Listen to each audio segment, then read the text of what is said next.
Hello everyone, welcome back to my channel.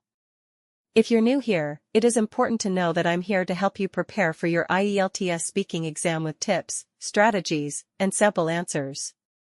In today's video, we're going to dive into an important cue card topic that many of you might get in the exam.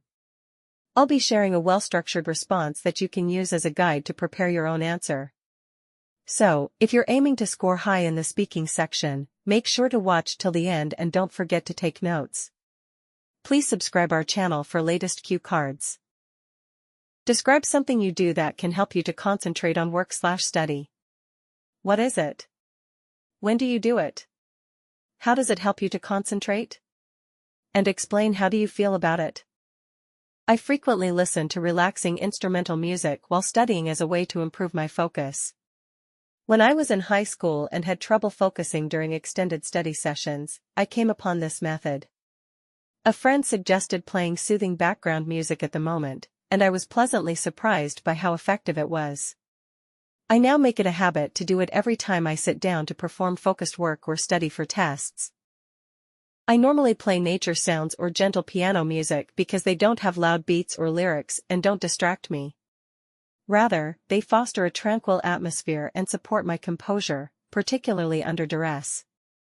I typically stick to this schedule when I begin studying in the evening following dinner or a break. At home, I also use noise-canceling headphones to reduce background noise, which helps me focus even more. My productivity increases and I am able to stay in the zone thanks to this easy practice. I can concentrate for longer stretches of time without feeling weary, and I feel less nervous and more at ease. Additionally, it helps me be more creative when I'm planning or writing. All things considered, I believe this approach has significantly improved my performance and study habits. I strongly suggest this minor yet effective adjustment to anyone who has trouble focusing.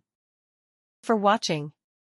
If you found this video helpful, don't forget to like, share, and subscribe for more tips and resources on mastering English. Leave a comment below with any questions or topics you'd like me to cover next. Good luck with your IELTS preparation, and see you in the next video.